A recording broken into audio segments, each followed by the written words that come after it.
하나님은 선하시다. 하나님은 사랑이시다. 이런 말 우리 참 많이 듣잖아요. 근데 이게 정확히 무슨 뜻일까요?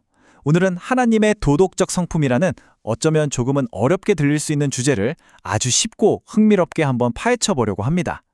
저만 따라오시면 이 개념들이 우리 삶과 얼마나 가까운지 발견하게 되실 거예요. 그래서 바로 이 질문에서부터 시작해 봐야 합니다. 하나님의 성품, 이걸 대체 어떻게 이해해야 할까? 이 질문이 바로 오늘 우리가 함께 떠날 여정의 출발점입니다. 뭐든지 기초가 제일 중요하죠. 하나님의 성품을 이해하는 데에도 가장 먼저 알아야 할 아주 핵심적인 기초가 있습니다. 바로 그분의 마음, 그 가장 중심에 있는 성품부터 시작해 볼게요. 그 기초는 바로 선하심입니다. 여기서 선하다는 건 우리가 흔히 생각하는 착하다랑은 스케일이 좀 달라요.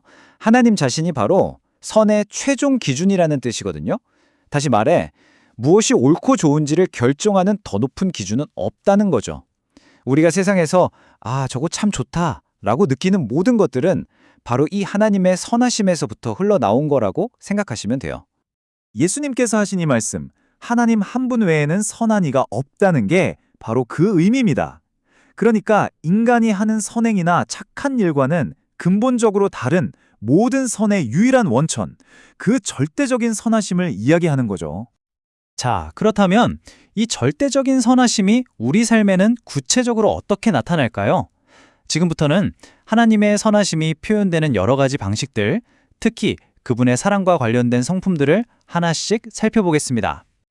하나님의 사랑도 그냥 막연한 감정이 아니에요. 이건 행동입니다. 다른 사람의 유익을 위해서 자기 자신을 아낌없이 내어주는 것. 그리고 인류 역사상 가장 확실한 증거가 바로 우리를 위해 아들을 내어주신 십자가 사건이죠. 이 놀라운 선하심과 사랑은요, 우리 인간의 구체적인 상황과 만날 때 세 가지 특별한 모습으로 나타나게 됩니다. 그게 바로 자비, 은혜, 그리고 오래 참으심이에요. 자, 하나씩 한번 살펴볼까요? 첫 번째는 자비입니다. 이건 고통받고 힘들어하는 사람들, 그러니까 곤궁에 처한 사람들을 향한 하나님의 선하심이에요. 그들의 아픔을 외면하지 않으시고 불쌍히 여기며 감싸 안아주시는 마음, 바로 그게 자비입니다. 두 번째는 은혜입니다. 자비가 고통받는 사람을 향한 거라면 은혜는 벌을 받아 마땅한 사람을 향한 거예요. 한마디로 받을 자격이 전혀 없는 사람에게 베풀어 주시는 일방적인 호의이자 선물, 그게 바로 은혜인 거죠.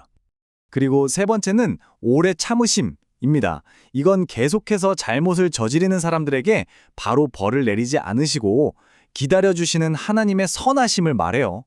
이건 단순히 벌을 미루는 게 아니라 그들이 돌아올 기회를 주시려는 사랑의 표현이라고 할 수 있겠죠.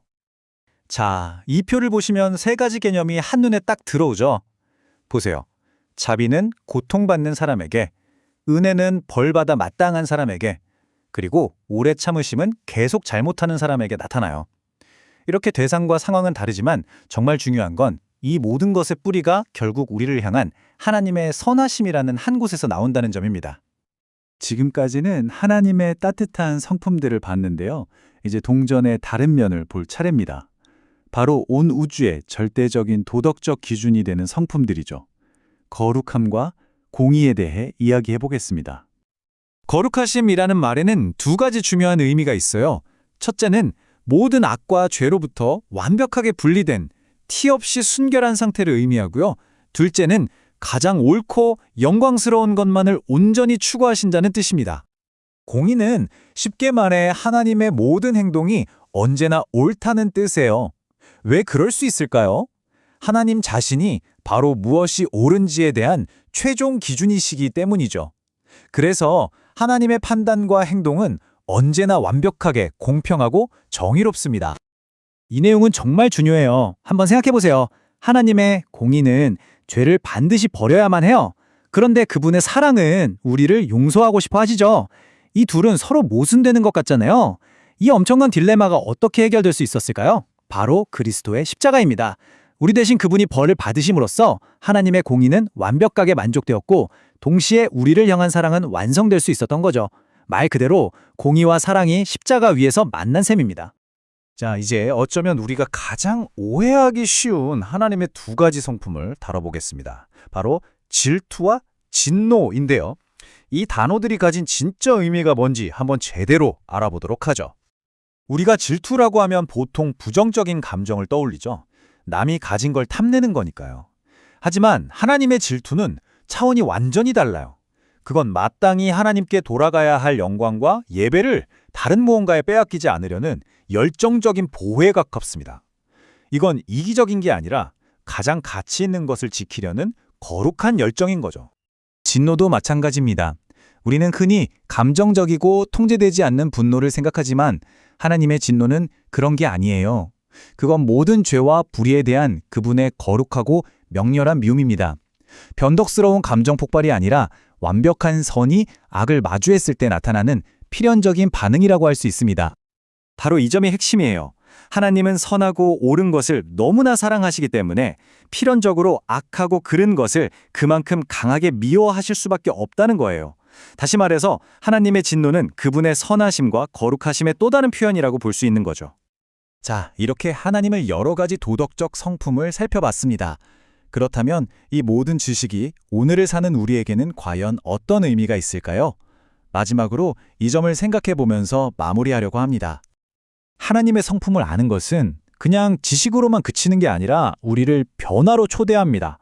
우리는 그분의 성품을 우리 삶 속에서 조금씩 닮아가도록 부름받았거든요.